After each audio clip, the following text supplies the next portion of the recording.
Deux petits mots pour vous dire que la médiathèque des Boutières est heureuse d'accueillir ce soir Steve. Et puisque nous sommes là pour lui, c'est à vous.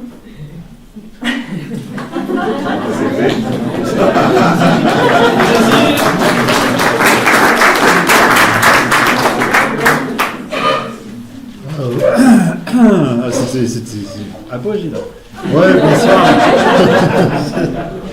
Alors, on est dans une phase, donc je parle de ça de plus en plus.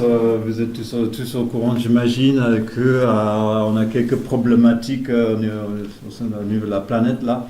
Il y a un petit peu de pollution, il y a un petit peu des inondations, des incendies, plastique. Oui, vous êtes au courant de tout ça. Et donc les gens commencent à parler de collapse, d'effondrement, oh c'est fini, oh. Nous on est on n'est pas du tout dans ça, on est un peu, on dit que il y a beaucoup de problèmes, mais on a des solutions. Donc c'est pas le problème qui sont un problème, c'est des solutions qui sont là. Et des difficultés, c'est pas un problème. Difficulté, c'est juste de proposer, présenter et expliquer ces solutions aux gens parce qu'ils sont tellement simples, les gens ne croient pas. Alors, le principe, l'approche qu'on a, dont on a permis tout, c'est d'observer, de regarder qu'est-ce qu'on a comme système. Donc, ça peut être une ferme. Ça peut être un village, ça peut être un hameau, ça peut être une ville, ça peut être tout un terroir, une biorégion, peu importe qu'est-ce que c'est. Ça peut être un business et autre. On fait une analyse de ce truc. Et puis par la suite, on va faire une conception. On regarde, pendant notre période de l'analyse, on va regarder qu'est-ce qui marche bien, qu'est-ce qui ne marche pas bien, qu'est-ce qu'il faut éliminer du système, parce que c'est toxique et nocif. Et par la suite, on va faire une conception, puis on réorganise tout, on fait en sorte que ça marche bien. Donc c'est aussi si simple que ça. Alors, quand j'arrive je parle de plus en plus en ce moment d'une espèce d'initiative qu'on a lancée qui s'appelle Marque Commune en Action. C'est d'encourager les gens, comme on essaie de faire pendant 40 ans, d'agir au niveau local. Donc, c'est-à-dire agir au sein de leur commune, agir au sein de leur village, au niveau de leur terroir. Parce que nous, juste en termes de citoyens et citoyennes, on peut faire énormément de choses sur place pour réorganiser comment on vit et pour faire en sorte le paysage. Donc tout ce qui concerne le paysage, tout ce qui concerne le sol, le type de sol, les types de sol, la forme de paysage, le vent, le climat, les microclimats, tout ce qui concerne le paysage, enfin, ce qui est là. On va lister tout ça, on va regarder la qualité d'eau, les qualités de sol. Je vais commencer à discuter avec des gens qui sont là pour essayer de comprendre comment les gens vivaient là avant. Donc ça, c'est tout ce qui concerne les pratiques traditionnelles. Parce que les gens, ça fait longtemps, les gens ils ont vécu ici, ils ont vécu, je suis à Montpellier. Et ils ont gagné leur vie, ils ont fait leur vie comment? Ils ont géré le paysage comment avant? Donc, parce qu'il y a parfois des choses qui se font abandonner, que nous on peut retrouver. On va regarder des données scientifiques, on va chercher des données scientifiques. J'ai envie de savoir c'est quoi la pluviométrie ici. J'ai envie de savoir c'est quoi le pH du sol. Donc plein de données scientifiques, des analyses, pour avoir beaucoup d'informations par rapport à l'environnement. Et après ça, et aussi avant ça, il n'y a pas d'ordre, hein. On va demander à les gens qui habitent sur place. On va discuter, on va travailler tous ensemble pour voir qu'est-ce qu'on peut faire pour améliorer tout le système. On a genre une espèce de deux problématiques qui sont là, qui sont liées complètement ensemble. C'est qu'on a les villes qui continuent à grandir tout le temps. Entre 2011 et 2018 en France, c'était une croissance de 1,1%. Donc chaque année, ça croît comme ça. Et puis en même temps, dans la campagne, il y a une décroissance, une dépopulation de 0,2%. Et ça fait une désertification de milieu rural, de la campagne, qui se crée. Il faut qu'on arrête ça. Alors, qu'est-ce que je peux faire, qu'est-ce qu'on peut faire avec ma commune en action, de faire en sorte qu'on crée des villages qui vont attirer les gens. Et les gens veulent rester, ou ils veulent venir, ils veulent revenir. Et en plus, on veut que ce soit des villages qui sont durables. Donc, ça veut dire que pour nous, on utilise le permacole. Ils sont vivants et permacole. Alors, premièrement, tout ce qui se passe dans le village va prendre soin de la terre et va prendre soin des êtres humains. Okay, donc, ça, c'est des bases éthiques qu'on utilise. Si ça ne prend pas soin de la terre, on n'utilise pas les techniques. Si ça ne prend pas soin des êtres humains, on n'utilise pas la technique d'approche. Okay, donc, c'est très simple.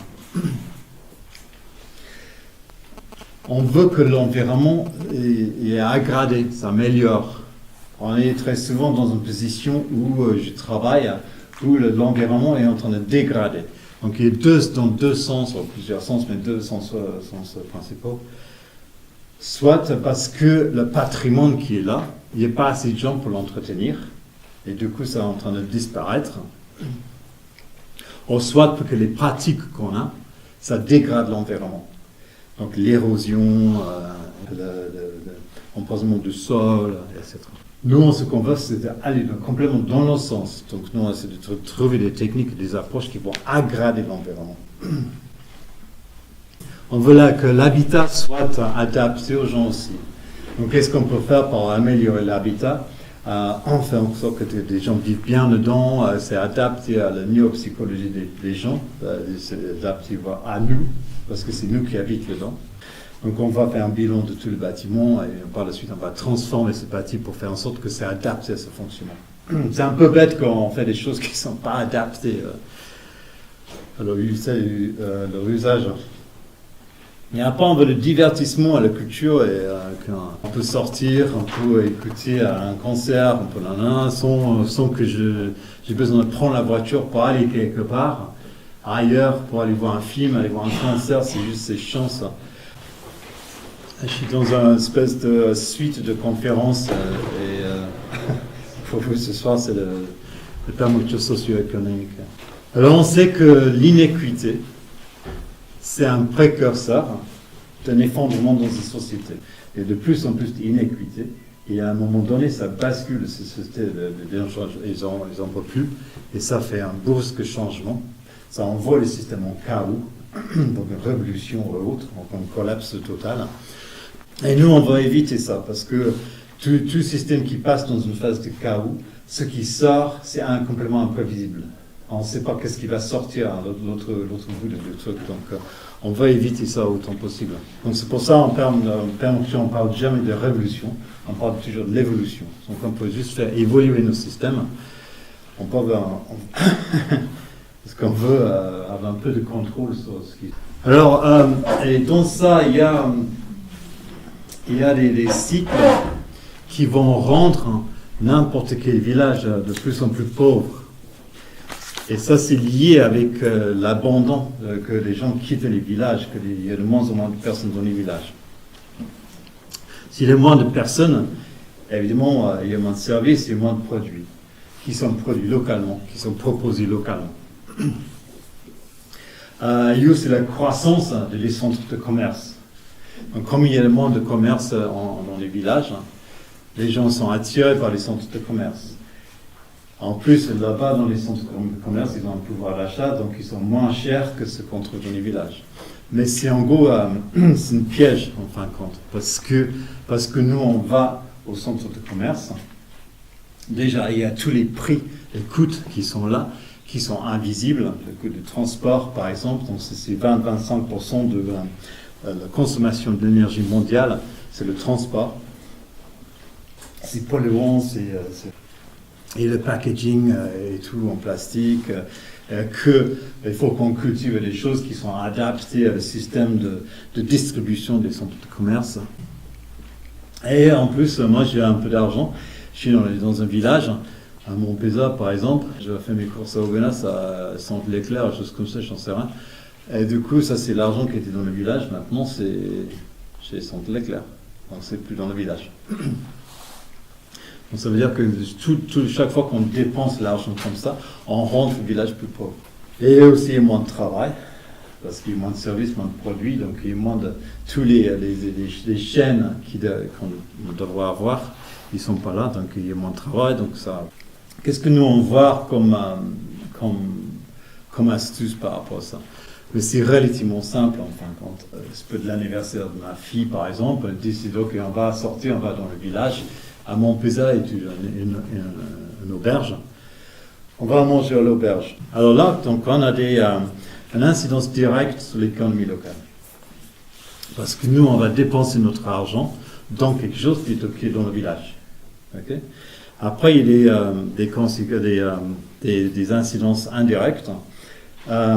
Et ça, c'est l'effet multiplicateur. Alors, moi je dépends, je vais amener ma fille, des personnes à l'auberge pour manger à l'auberge. Donc moi je donne de l'argent à la fin. Cet argent, et par la suite, cet argent, une partie de ça va dans les salaires. Donc ça c'est une incidence secondaire dans la Schmulik. Et une partie de ça va dans les salaires. Et une partie qui est utilisée pour acheter les produits que nous on a mangés, qui a été transformé, qu'on a mangé. Et ces produits ont été produits au sein du village, par quelqu'un du village. Okay? Du coup, c'est l'argent que nous on dépense. Une partie ça va chez l'aubergiste, une partie ça va chez les maraîchères, une partie ça va des personnes qui produisent la bière, etc. Et s'il y a assez d'autres types de services et de produits qui sont proposés, ces personnes vont par la suite dépenser cet argent chez ces personnes-là. Donc en gros, ce qui se passe, c'est l'effet de multiplicateur, c'est-à-dire l'argent qui va commencer à circuler dans l'économie locale, et puis ça a une espèce de multiplication de cet argent.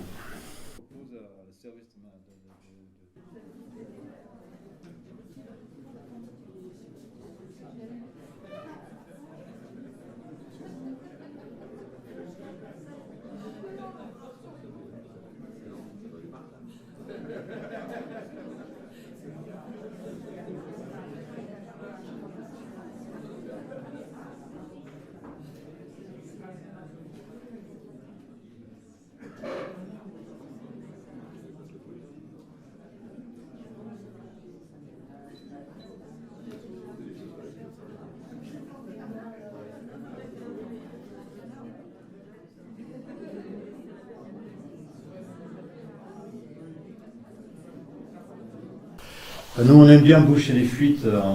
Parfois, je travaille avec des gens qui me disent « Oh, on ne gagne pas assez d'argent. » Donc, j'arrive, c'est peut-être un tuteur avec triste. Je regarde le système, j'aurais fait un petit grand bilan de la ferme. Je regarde les comptes. Et là, je vois que, effectivement, ils gagnent assez d'argent, mais ils ont trop de fuites. Ils dépensent trop ici, ils dépensent trop là-bas. Et du coup, ce que je vais faire, c'est on arrête l'idée d'essayer de gagner plus d'argent pour l'instant. On va essayer de faire en sorte que vous dépensez moins. Moins de transport, moins de ceci, moins besoin de chauffer la maison, moins de tout. Parfois, c'est difficile à trouver des exemples. Donc, j'ai cherché, je voulais essayer de montrer ça avec une voiture, parce que j'en ai marre des voitures. Et comme on a tellement besoin de ça dans la campagne, parce qu'il n'y a pas de transport en commun, il y a des transports publics, il n'y a rien, quoi, c'est chiant. Et apparemment, selon tout ce que j'ai trouvé, le prix moyen d'une voiture d'occasion en France, c'est 14 777 euros. Ah, je suis un peu étonné. Je ne sais pas comment ils ont ce chiffre-là, parce que c'est sinon 14 000 euros pour une caisse d'occasion. Donc, c'était un peu, c'est zut. Parce que je voulais expliquer ça en termes d'une économie d'un village, qu'il y a des choses sur lesquelles on dépense de l'argent. Et c'est encore une fois, les gens dans le village, ils sont obligés d'avoir des voitures, parce qu'il n'y a pas de transport qui est digne du nom, il n'y a pas assez de services et de produits sur place pour qu'ils puissent avoir tout ce qu'il faut sur place. Et du coup, tout le monde est obligé aussi d'acheter une voiture. 1 000 euros ou 765. On va dire 6 000 euros. En moyenne, j'en sais rien, j'ai inventé ça au pif. Hein. Mais si on imagine que c'est 87% maintenant de Français et Françaises, ils ont une voiture. On peut pas faire un bilan du village et puis voilà, on dit ok, voilà, il y a 70% de personnes du village, ils ont une voiture. Et peut-être ils ont claqué, je sais pas, 3 000 euros, 2 000 euros, 6 000 euros sur leur voiture. Donc ça, c'est l'argent qui a quitté le village aussi. Et si on a un système de transport en commun, un système de covoiturage, je ne sais pas, un système stop, peu importe qu'est-ce que c'est, qui fait en sorte qu'un tiers des personnes, ils n'ont plus besoin de leur voiture parce qu'ils ont une autre façon de se déplacer. Cet argent qui n'était pas dépensé sur les voitures, c'est reste dans le village. Et s'il y a plus de produits et de services, il peut avoir tout ce qu'il faut sur place. Donc ça stimule l'économie du village et ça crée plus de travail et plus de niches. Alors, le système échange local, c'est local. Donc, et ça fait en sorte que ça fait une espèce de barrière autour, en fin de compte, qui fait en sorte que cet effet de multiplication, c'est coincé à l'intérieur du système. Parce je ne peux pas dépenser mes châtaignes à l'Intermarché, parce qu'ils ne les acceptent pas. Et du coup, ça reste comme ça ici. Donc nous, on aime bien ce genre de choses dans les contextes, parce qu'évidemment, je suis permaculteur, donc l'espèce de qu'on dit tout le temps, tout dépend du contexte. On n'a pas de solution miracle, on n'a pas de solution nanana. Tout dépend du contexte. Quelque chose qui marche bien chez moi, je sais pas, chez les voisins, ne marche pas dans le prochain terroir, ça ne marche pas dans le prochain microclimat. En gros, c'était un économiste qui s'appelle Linton qui a inventé des systèmes d'échange local, un Canadien. Et il a remarqué qu'il y avait beaucoup de chômage dans le village. Comme il y avait beaucoup de chômage, les gens n'avaient pas d'argent. Ça veut dire qu'ils n'avaient pas un moyen d'échange. Ils avaient très peu de moyens d'échange. Donc quand vous avez très peu de moyens d'échange, les gens ne échangent pas. Et du coup, ils disent, je suis économiste, il faut trouver une solution. Donc il dit, on va simplement imprimer nos propres billets, en fin de compte. Bon, c'est des petits carnets de chèques, je ne sais pas comment on dit, mais parfois c'est comme ça. Et comme ça, les services et les produits qui sont dans le village, mais qui ne sont pas actifs, qui ne sont pas mobiles, parce qu'il n'y a pas de moyen d'échange, ils peuvent devenir mobiles maintenant, parce qu'il y a moyen d'échange. Aussi, par la suite, on va essayer d'organiser le village. Donc, par exemple, les boulangeries. Il y a une boulangerie de pain. Il faut toujours qu'il y ait une boulangerie dans ce village. Une boulangerie a besoin de blé. Est-ce qu'il y a moyen de produire ce blé dans le village? Okay. Et puis ce blé, par la suite, transformé par le boulangère. Il y a la paille. Donc ça, c'est un produit secondaire du truc. Qu'est-ce qu'on peut faire avec la paille? On peut faire des paniers, on peut faire de l'agrocarburant, on peut faire de biomasse énergétique, on peut faire de mulch, on peut faire on peut construire avec. Donc il y a plusieurs types d'utilisation de la paille. Et les boulangers, les boulangères, ils vont utiliser du blé avec de l'eau, un peu de sel, et ils vont mettre ça dans les fours. Dans les fours produisent de chaleur. La chaleur, ça va être dégagé du four, ça sort, ça va quelque part. Et nous, on va faire en sorte que cette chaleur elle soit utilisée par quelque chose d'autre, un autre type d'industrie, un autre type d'activité, un autre type d'artisanat, peu importe. Ça peut être produit de yaourt ou autre chose comme ça, et que ça soit utilisé. Donc tous les produits primaires, le pain va être consommé dans le village. Les produits secondaires, comme la chaleur et autres, ça va être utilisé dans la chaîne de production. Dans cette histoire de prendre soin de la terre, c'est intéressant pour moi de le faire de toute façon. Parce qu'il y a des services écosystémiques, tous les systèmes naturels, entre guillemets, autour de moi, ils nous rendent des services. Et quand on commence à dégrader le système, on perd ces services. On les perd pour nous. Les animaux, les insectes, qui habitaient là, ils ne sont plus là. Et en plus, on les perd pour les générations futures des êtres humains. Donc, ça, c'est en train de bouffer l'avenir des gens. C'est-à-dire que les gens qui vont hériter cette planète, ils vont hériter un truc qui déjà c'est pollué, c'est sale, c'est crade. Et en plus, c'est des générations d'aujourd'hui et des passés, on a bouffé beaucoup les ressources. On a détruit les bases des ressources. Alors, nous, on est dans la Perman, on a deux approches par rapport à n'importe quelle commune par rapport à ça. C'est de préserver les zones qui ne sont pas encore endommagées, qui sont rares à trouver, mais bon, il y en a. De réparer les zones sauvages qui sont endommagées. Et puis, par la suite, de faire en sorte que les zones dont nous, on a besoin, on va faire en sorte que ces zones sont utilisées à un maximum d'efficacité quand on les agrade, quand j'ai un système de culture, ça va aggrader le sol, ça ne dégrade pas le sol, ça agrade le sol. Donc les gens qui vont hériter pour mon potager, ma ferme après moi, ils vont trouver quelque chose qui est mieux que moi j'ai eu.